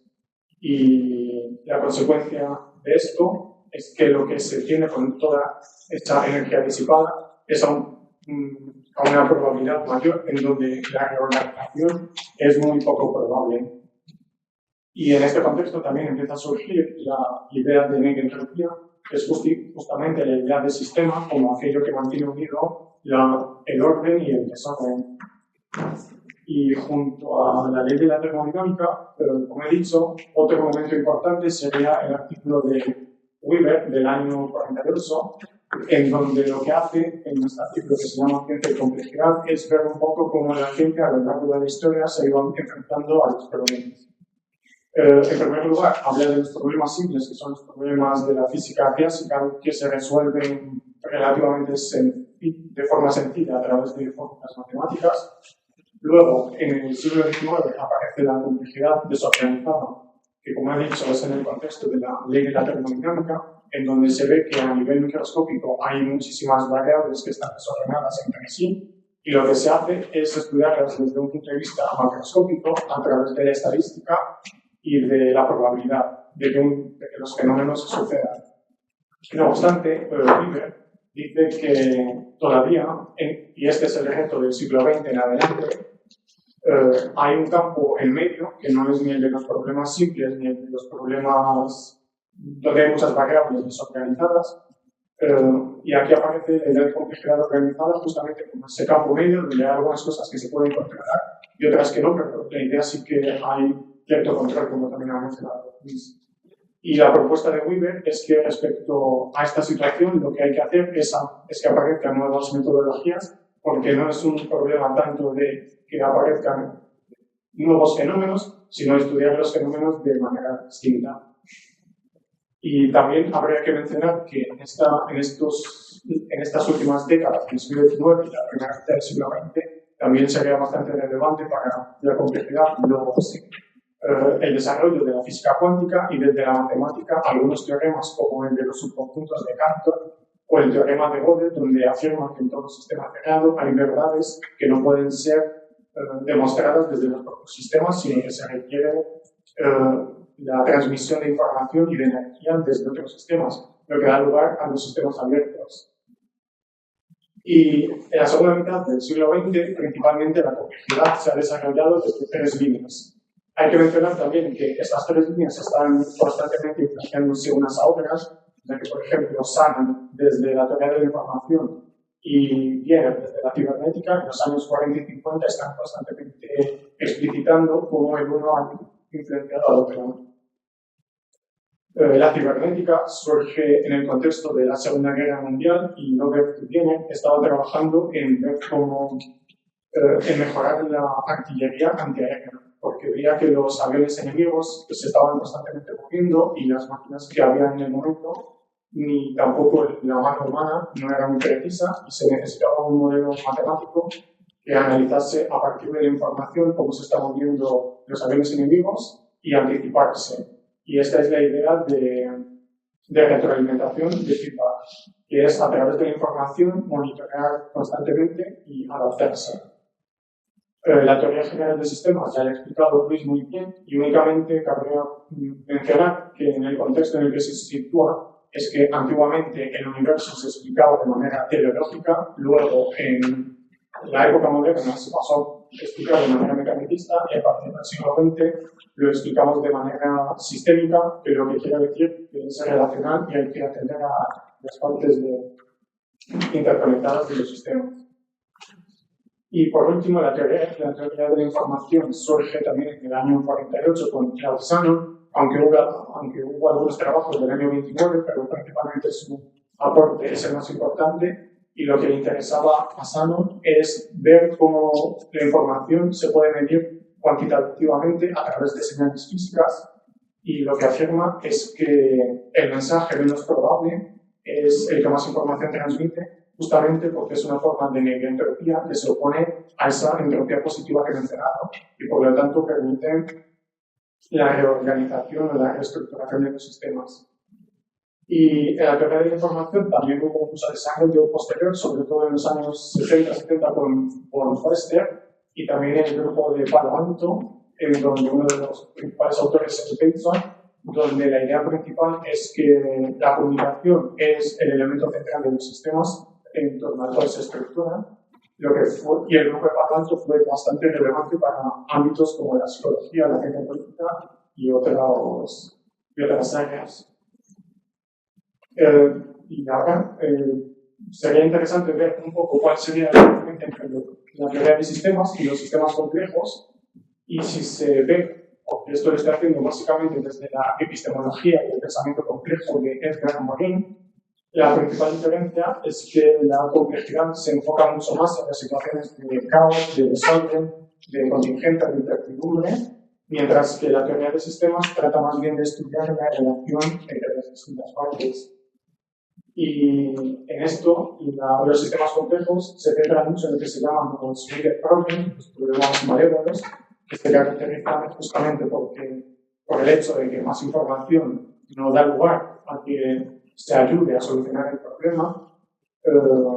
Tampoco hay una autoridad central que más o menos guíe un poco por dónde puede la toma de decisiones o por dónde podría solucionarse los problemas. Y desde el punto de vista de la entropía, cuanto más tiempo se tarde en abordar los problemas, más difícil es hacerlo después. Y un ejemplo, en el contexto de lo que estamos hablando, del sistema Tierra y de la red psicosocial, en donde se puede hacer la pregunta dónde se solapan distintas formas de injusticias tradicionales con las consecuencias negativas y las nuevas injusticias que están emergiendo dentro del antropoceno. Un área interesante de estudio es la salud pública o la salud planetaria. Y este es interesante porque, como he dicho, se pueden ver los nuevos métodos que están empezando a utilizarse. Y también es interesante el hecho de que las posibles soluciones muy relacionadas con los wicked problems que se proponen son formas de colaboración y de lo que se llama participatory modeling, en donde distintos autores distintas partes no tratan de buscar una solución definida, sino intentar como meter inputs. Y por último, en mi tesis de teoría política, lo que hago principalmente el argumento es ver cómo los actuales movimientos neoliberales, en donde se agrupan distintos movimientos como los nuevos fascismos, las extremas derechas, las extremas radicales, son incapaces de hacer frente a la contingencia y a la alteridad. Y por eso uso un poco la teoría de juegos de Robert Axelrod, en donde, haciendo muchas simulaciones en ordenador, lo que se ve es que la cooperación a largo plazo en todas ellas es la estrategia ganadora. Y por lo tanto me pregunto si el otro no quiere cooperar, porque los movimientos neoliberales funcionan como sistemas cerrados, no solo cómo cooperar cuando el otro no quiere hacerlo, sino también introduciendo la entropía, cómo mantener la disposición a lo largo del tiempo a la cooperación, cuando, como he dicho, cuanto más tiempo pasa, más difícil es. Y en este contexto, desde la teoría política sería interesante incentivar los procesos de subjetivación, que es un poco la cuestión que se plantea de qué hacer cuando no se sabe qué hacer.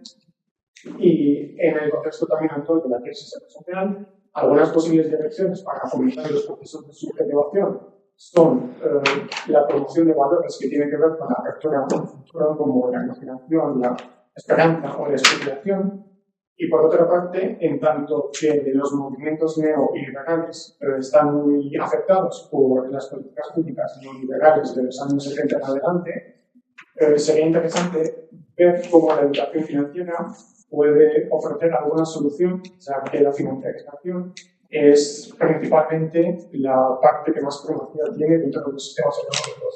Y por lo tanto, la educación financiera y la comprensión de la financiarización no necesariamente llevan a esa lógica, sino justamente a dar propuestas nuevas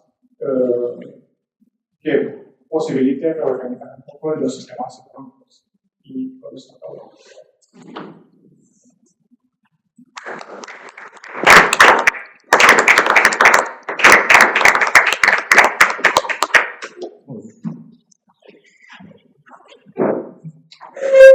Disculpadme que te tengo que marchar. 2:30, sí. Pero me quedo con ganas de escuchar el debate anterior, pero es que quedamos muy pareja porque tenemos que componer. Nada, hablamos estos días. Gracias, chao. Hasta ahí sí que funciona. Hasta luego. Abrimos un poco de debate, un cuartito de hora, menos o así, pero tenemos que modificar un poquito más. No sé si alguien quiere hacer alguna.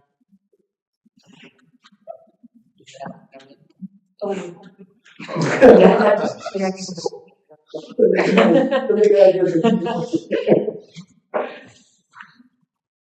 Sí, yo creo que me gustaría, sí, la verdad que agradecer todas las contribuciones y, digamos, creo que hay, bueno, una primera, digamos, sensación que me queda viene a reafirmar un poco parte del descubrimiento que yo, por lo menos, tengo la sensación de que venimos haciendo un poco en esta dinámica de trabajar las interdisciplinarias, el esfuerzo que estamos haciendo en el propio observatorio, que bueno, que también evidentemente viene de la propia situación de crisis que nos obliga un poco a salir de nuestras parcelas disciplinares, a mirar un poco una totalidad que nos está angustiando, ¿no? Y en ese sentido, pues bueno, gracias por todas las contribuciones, pero yo un poco, digamos, las preguntas me han surgido un poco más por la conexión con la tuya, más allá de que en las otras veo, digamos, los aspectos que estaba comentando un poco de la importancia que tiene para nosotros en la universidad en este momento, además, digamos, de estar marcado por una coyuntura, por, digamos, los defensores de una sociedad cerrada, ¿no? Que en última instancia, de hecho, un poco el pensamiento crítico que mantenemos en la universidad se basa exactamente un poco en lo contrario, ¿no? En el derecho a pensar todo lo que necesitemos, ¿no? Y en ese sentido, pues bueno, un poco como, digamos, yo siento un poco que ahora, digamos, creo que hay un montón de ciencia por ahí afuera que está mostrándonos un montón de potencialidades, desde la lógica un poco de estas proyectividades, ¿no? Que me parece tan importante y que en última instancia es mirar un poco el algoritmo a contrapelo, es decir, el algoritmo malo, el esfuerzo que estamos haciendo por, digamos, sintetizar en fórmulas matemáticas dinámicas de futuro, no deja de ser también la reflexión un poco cada vez más con este componente cada vez más abstracto que nos toca hacer y que es parte de esa complejidad que es más difícil observar y, sobre todo, a mí mi preocupación fundamental es cómo transmitir en un contexto educativo como es la uni, ¿no? Es decir, que donde cada vez más tenemos pues una sensación en las aulas que tenemos que explicarnos mucho más de dónde surgen los problemas y cómo confrontarlos de manera mucho más compleja, ¿no? Entonces, bueno, en ese sentido, desde lo que has planteado, Claudio, que a mí me parece, digamos, fundamental, hay un elemento que, bueno, están un poco los elementos más epistémicos, teóricos, pero también hay una perspectiva un poco que trasluce una dimensión ideológica donde me gustaría que nos pronunciemos un poco sobre ello, porque es un poco una discusión que venimos teniendo desde el principio, ¿no?, en torno al concepto de sociedad abierta popperiano, ¿no?, que tenía ese concepto un poco, y además justo viendo digamos el texto que sacabas de Wiener, ¿no?, financiado por la Rockefeller en el año 48, me volvió un poco el concepto de bueno, el papel de los think tanks, ¿no?, y estas mediaciones estratégicas que hay, que hoy en última instancia, ¿no?, desde la gnotología y la reflexión que estamos haciendo a contrapelo sobre cómo se ha ido construyendo la ciencia chunga y la ciencia que está generando esta dinámica cerrada, porque en última instancia hasta la desinformación es una acción institucional calculada, ¿no? En este sentido, como un poco bueno, en esa complejidad que has empezado a pensar, que nosotros hemos abordado desde una perspectiva de subsistemas muy, no sé si gruesos, ¿no?, un sistema político, un sistema económico, un sistema de bienestar, un sistema cultural, pero que en realidad todo está mediado por una complejidad institucional donde la intermediación que antes hacíamos instituciones como la universidad, donde teníamos un papel ordenador del conocimiento, hoy está compitiendo en términos muy importantes con otras agencias que compiten tanto en términos de conocimiento y cada vez más por influencia, ¿no? Entonces, bueno, si ese aspecto un poco de esa regulación institucional, de toda esta dinámica del conocimiento, has hecho alguna incursión un poco más de reflexión estratégica en ese ámbito que me parece también importante. ¿Cómo influencian un poco las instituciones en lo que he dicho? El pensamiento institucional. No, sobre todo, digamos, yo un poco, justo estábamos debatiendo en uno de los grupos de trabajo que vamos un poco tirando líneas de intervención para adelante, estamos trabajando un poco, además a partir de unos debates que hubo ya publicados en revistas científicas sobre think tanks y universidades, ¿no? Y digamos, en última instancia, con colaboradores o competidores, ¿no? Al mismo tiempo hay otro libro que también estamos trabajando sobre think tanks, donde una profesora, Nuria Milón, de la Pompeu Fabra, que ha trabajado toda la cuestión del negacionismo, los think tanks fósiles, apuesta un poco por una reflexión de tener que mapear un poco la lógica de los think tanks en lógica de impostores o expertos en relación a pronunciarse sobre elementos clave de la sociedad abierta, digamos, ¿no? En ese sentido, pues, digamos, un poco si... digamos, yo creo que estamos en un momento, sobre todo, digamos, que, en buena medida, y teniendo un poco lecturas, no sé si pues, así tipo la era tecnotrónica de Brzezinski, ¿no?, de que este es un libro germinal de los 70, de el momento donde arrancaba un poco la informatización. Bueno, en última instancia hay una lógica de planificación de la complejidad, que en última instancia esto nos lleva un poco a enfrentar esa idea de liberal, un poco tramposa, que tiene que ver, tramposa, pero interesante en la medida en que sí responde a una lógica de los sistemas que sería la mano invisible, ¿no? Es decir, esa autoorganización opera hasta qué punto, ¿no? Y en qué medida, digamos, la complejidad organizada la tenemos un poco digamos, bajo una opacidad que genera la propia dirección del sistema, que es alucinante, ¿no? Los liberales se pronunciaban en contra de la planificación, pero que ha sido el desarrollo corporativo de los años 70 a nivel planetario, ha sido una planificación centralizada, ¿no? Y que la podemos incluso seguir a través de grupos de poder y una serie de cosas.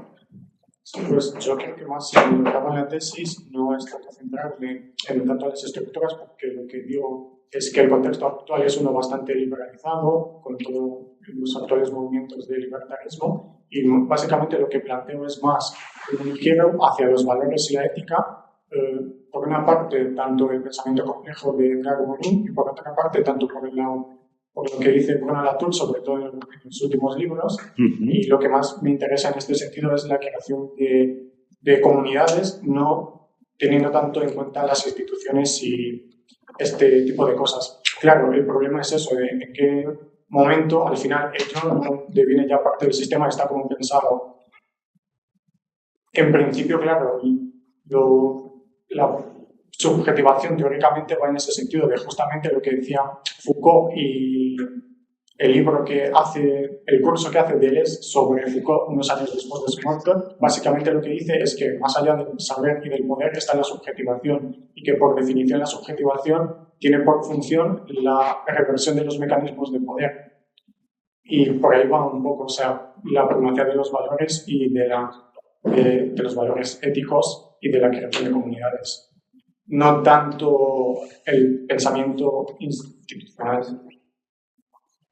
Sí, yo por tirar un poco del hilo, ¿no?, de lo que planteaba Ariel, ¿no?, y yo creo que las discusiones que hemos tenido en ciencia política sobre la noción de sistema. Yo la primera vez que me aproximo a la noción de sistema es con esa sospecha, ¿no?, desde, digamos, ¿no?, alejado del mainstream de la ciencia política, porque el sistema político se utiliza por, bueno, pues precisamente David Easton, ¿no?, que es, bueno, pues un autor central en la ciencia política contemporánea del siglo XX y que, bueno, pues está defendiendo todo lo que es la revolución conductista, viene pues con toda la influencia del positivismo y a la vez desde un punto de vista liberal, donde nos vienen a decir, bueno, el sistema político funciona así, te voy a enseñar los inputs, los outputs, las relaciones, etcétera, pero es esa idea del establishment, ¿no? Pero vamos a mantenerlo así para que la cosa no caiga, y como en un ecosistema cogen a Bertalanffy, ¿no?, y dicen, pues el pez grande se come al chico y aquí no pasa nada. Es decir,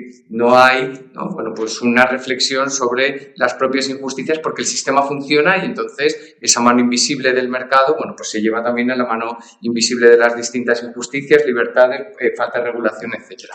¿Qué sucede con la crisis ecosocial? Vuelvo a la noción de sistema, ¿no?, y cuando volvemos muchos y muchas, yo creo que ya lo hacemos desde otra perspectiva, precisamente para entender la necesidad de irnos mucho más allá de nuestra disciplina y empezar a crear, bueno, pues hay este informe, ¿no?, de gobernanza en complejidad, ¿no?, que viene de todo el enfoque de la ciencia postnormal, donde ya meten cuestiones de gobierno en ese paradigma relacional y decir, bueno, es que ahora mismo ya no gobernamos pensando que el entorno natural está ahí fuera, sino que ya gobernamos en medio de toda esa relacionalidad y en medio de la complejidad, ¿no? Y es desde ahí donde yo creo que también la idea de Morin a mí me gusta mucho, porque abre más allá de lo sistémico los anhelos más deterministas o de estabilidad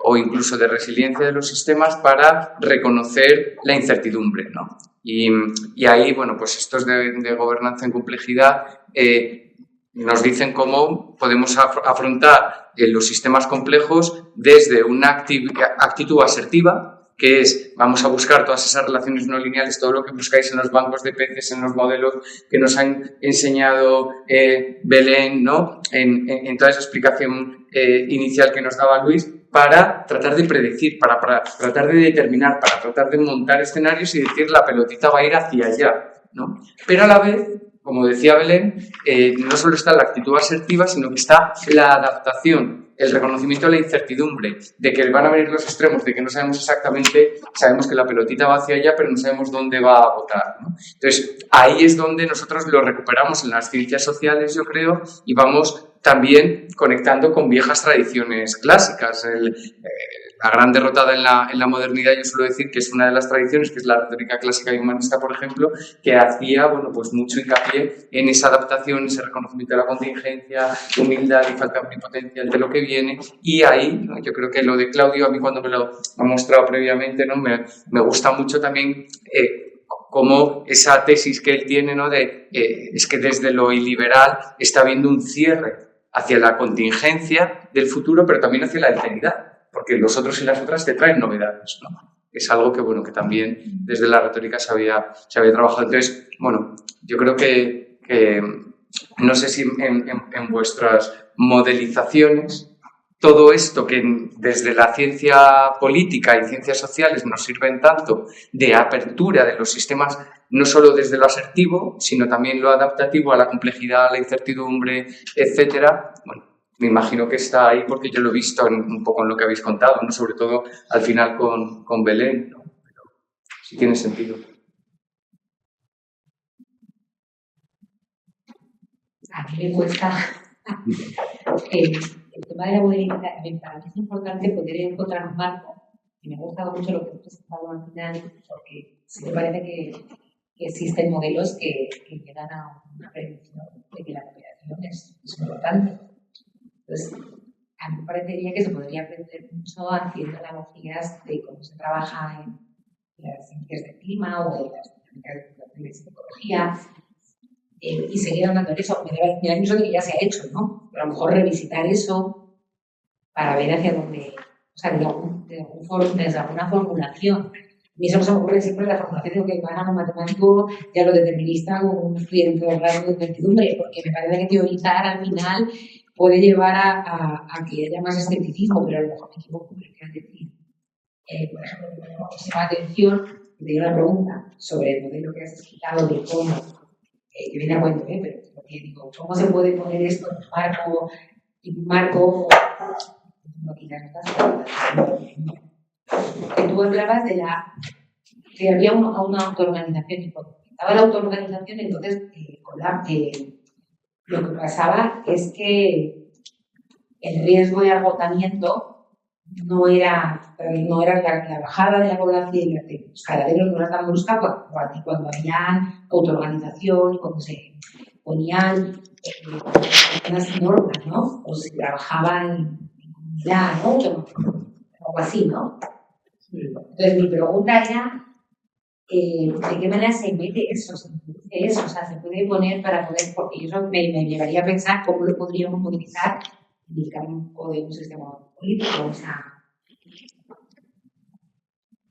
¿Cómo se puede modelizar? La autoorganización, por ejemplo, es que no entiendo eso, o sea, llevarlo a la... Hay escuelas de trabajo en ello. De hecho, la única mujer, no sé si es la única, en tu caso la primera, creo que es la única que ha ganado el premio Nobel, más de Nobel, de Economía, a Livingston, se dedicó su vida.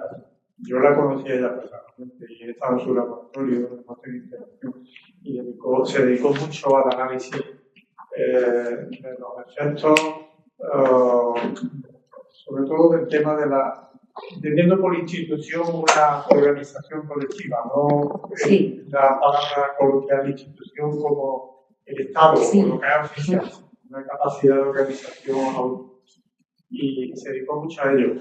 Pero yo creo que estuve interaccionando con su equipo durante un tiempo y creo que para sistemas muy complejos, por ejemplo, yo he trabajado buena parte de mi vida profesional en investigación en temas forestales. Ostrom desarrolló su metodología y su trabajo y eso en temas que son relativamente sencillos y lineales. Ella se dedicó mucho al tema del riego, porque era un sistema lineal con una organización a través del flujo gravitatorio. El que organiza el sistema y las comunidades de regantes. Cuando trató ella y posteriormente su equipo, para que yo hubiese fallecido, de modelizar sistemas más complejos como los forestales, en los que no hay, el sistema no es lineal, de tres dimensiones. De hecho, no hay un solo usuario sobre el mismo espacio, sino que puede haber múltiples usuarios y múltiples interacciones. No lo consiguieron. Y yo se lo estuve comentando a él. Es muy difícil a nivel desde el punto de vista social, de la autoorganización, en sistemas más complejos, en sistemas sencillos es relativamente fácil de modelizar y te remitiría a otro mismo equipo. Pero en sistemas multidimensionales es bastante más complicado. A mí me ha interesado mucho tu observación sobre lo que hemos comentado antes de la invarianza de escala. Sí. En nuestro artículo, nosotros creemos que descubrimos una invarianza de escala para el análisis de las instituciones como factor de organización y gestión de los recursos de la explotación y factor del futuro. Y curiosamente lo enviamos en primera vuelta en un manuscrito a Ecological Economics y nos lo rechazaron. Y creo en este ejercicio que siempre hacemos de quién ha sido el revisor o revisora que nos ha votado esto, creo que era no ella, sino porque ella había muerto. Alguien de su equipo que hizo un análisis negativo. Por una razón, porque lo que nosotros encontramos como invarianza de escala era la necesidad de autoorganizarse para hacer frente al futuro o para resolver cuestiones de relación con la naturaleza. O sea, nosotros descubrimos a través de esto, precisamente este trabajo, una curva en la que hay la primera parte de la curva, cuando se enfrenta a un espacio nuevo, abierto a un territorio social, económicamente nuevo, es como tierra de nadie. Y al inicio no necesitas esa autoorganización porque hay suficiente espacio como para incorporar muchísimos actores. Cuando llegas a los límites de capacidad y empiezan los intereses de un actor a tocar con los de los otros, cuando empieza a necesitar esa organización, porque la organización requiere un esfuerzo. La institución requiere un esfuerzo de organización y un consumo que nosotros lo representábamos con el tiempo dedicado a ello. Los costes de transacción, que se dicen en economía, que los colegas de ciencias políticas lo entenderán mejor. Luego llega un punto en el que si has llevado el sistema a tal límite que lo pones ya fuera de fase y lo abocas a la quiebra, tampoco te hace falta la institución, de modo que la institución se mueve en una curva así. Pero eso es muy interesante para vosotros, yo creo, porque la tecnología, todas las instituciones son importantes. ¿Hasta qué punto? Totalmente. En inglés hay una frase que tal vez sí, porque la reflexioné en una época en la que trabajaba fuera y lo reflexioné en inglés. La institución es aquello que hay entre aquella parte en la que no la necesita y aquella parte en la que ya no cumple su función, ya no sirve. Y nosotros lo que planteábamos era que incluso en esa última fase, en la que ya no sirve como institución porque el sistema ya ha colapsado, está en vía irremediable de colapso, la organización de la respuesta ante el colapso no es la misma con que sin institución. Pero los que se han dedicado mucho a la crisis de las instituciones no les gustaba que les dijera que hay circunstancias en las que ni siquiera una institución nos va a salvar. Y entonces, yo creo que esa fue la razón. Esa fue la única invarianza de escala que nosotros encontramos, porque la escala te va a condicionar el modo como te autoorganizas. Y sí, es un debate bastante interesante. En política para mí sería muy interesante. Sí, yo lo que pienso, que se podría intentar trabajo de ese estilo. Sí, eso nos confronta un poco con una mirada sobre el Estado y la soberanía, que realmente es complicado de analizar, pero el problema que tenemos ahí es que en última instancia el Estado asume la mística del poder divino, aunque hayamos hecho la Revolución Francesa, ¿no? Me refiero a que hay un componente ahí que el Estado, con su lógica monista de seguir construyendo un poco la autoridad sobre esa lógica de una persona, entre otras cosas, pues ya nos lleva a unas instituciones de determinado tipo, ¿no? Que limita un poco esa función, que en última instancia estamos hablando de una institución funcional, ¿no? De que cumpla su momento, ¿no? Y el problema es que, bueno, pues la construcción de esta dinámica de autoridad, que a día de hoy todavía seguimos manejándolo dentro de este marco estatal, que es muy grande para muchas cosas, muy pequeño para otras, en el momento de la globalización, y que, bueno, ahí nos han hecho la trampa, ¿no? Y justo yo estaba dando cuenta un poco, es decir, que la primera gran crisis de la democracia que tenemos diagnosticada desde el punto de vista teórico, ¿vale?, la hace la trilateral, ¿vale? Y nos la colocan desde ahí, me refiero que nos la colocan desde el año 75 y nos hacen esta lectura un poco de que la crisis es por un estado de exceso de demanda, de una sociedad demasiado pedigüeña, y durante los siguientes 50 años le hemos dado el poder a la empresa para que organice la sociedad. Y bueno, esto es parte de... Eso es esta parte del mundo. Bueno, ahí, si quieres hablamos, no, pero para mí, en ese sentido, para mí China, ¿vale?, es la gran incógnita de la que deberíamos estar hablando de la sociedad. No cabe ninguna duda. Yo he trabajado mucho en China. Sí, he conviviendo allí.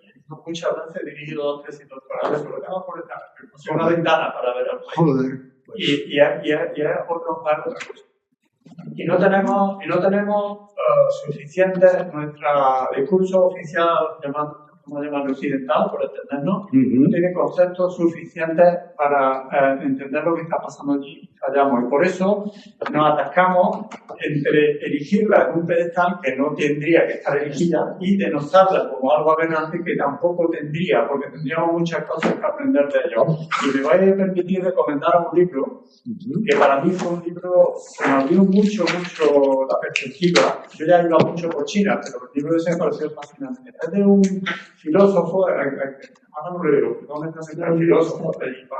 Es de un filósofo, pero que fue a China en los años 60, cuando la juventud occidental iba a China con la cosa del maoísmo. No fue allí buscando maoísmo, fue buscando filosofía.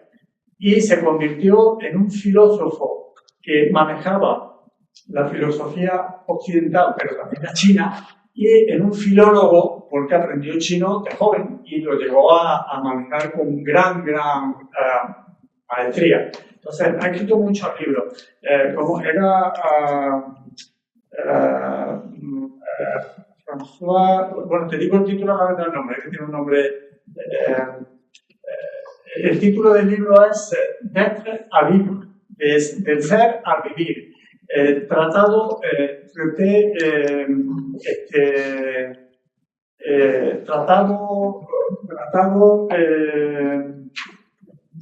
lingüístico, tratado filológico lingüístico del pensamiento chino. Me va a venir. D'être à vivre. François Julien. ¿Perdón? François Julien. Sí, François Julien. François Julien, tratado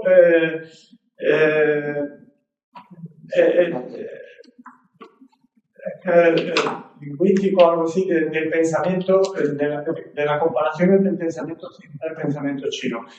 Yo no sé si ha sido traducido al castellano. Está en francés, es muy complejo de leer porque es muy abstracto, pero te va a enfrentar a esas maneras diversas de confrontar. Y te va a enfrentar a que el mundo no es monista, que tenemos esas dualidades y no es la típica cosa tonta de decir, bueno, es que en Oriente tiene otra cosa, es que realmente hay una base distinta a ver las cosas. Y si estás allí y has ido y has relacionado con ellos, te das cuenta. Y yo he vivido en Asia durante un puñado de años. No en China, pero he vivido allí. Y de otra manera. No.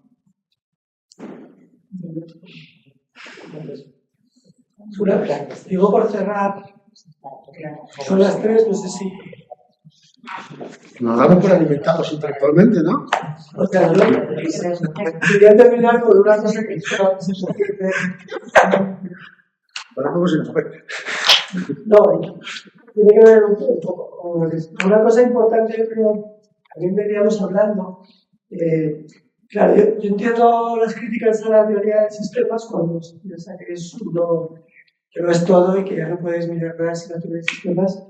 Y dos, que es, tiene esa capacidad predictiva absoluta, ¿no? Pues entonces ya entiendo que pues, si le meto aquí un poco más de democracia, por aquí me sale no sé qué, y aquí algún referéndum, o sea, pues no. O sea, lo que yo creo que es importante entender que lo que ves son tendencias, pues obviamente la tendencia es que si yo estoy todo el día viendo, tengo mucha posibilidad de desarrollar un cáncer de hígado, pero no tengo por qué ser las típicas, ¿verdad? Porque hace frío y me gusta el cambio climático, ¿no? Hay tendencias, hay relaciones, que es entender que es otra manera de verlo, y no es la parte de si hago esto vas a ver lo otro. Yo puedo estar bebiendo toda la noche agua y no me voy a quitar la borrachera porque estoy bebiendo toda la noche agua, porque si no dan la cerveza, ¿no? O sea, entender ese tipo de cosas. Y aquí empezábamos con lo de por qué Emilio Santiago, que tengo mucho cariño, había dicho lo de organizador y justo me ha aparecido aquí, ¿no? La teoría de sistemas con una total, ¿no? Que me ha hecho un poco así de clic. Y efectivamente, mucha abstracción general desapegada al concreto no llega a formar un modelo, no sirve de nada. O sea que cuidado que es una herramienta, ¿no? Una herramienta para entender la complejidad y no es el absoluto ni es el todo ni es la verdad única hablando de Hannah Arendt, ¿no? Porque si lo vemos así, solo desde el pensamiento complejo, solo nuestro modelo tiene la verdad, pues un poco vamos justo a lo contrario de lo que precisamente trata de hacer la teoría de sistemas, ¿no? Que es simplemente pues, abrir a la incertidumbre ciertas certidumbres, ciertas tendencias, ciertas relaciones que tenemos que tener en la cabeza. Precisamente una cosa bonita del libro de pensar en sistemas, el capítulo 6, lo que dice es cómo provocar cambios a los sistemas. Un poco diciendo, probablemente cambiar un actor por otro actor cambia poco. ¿Por qué? Porque el sistema sigue funcionando igual.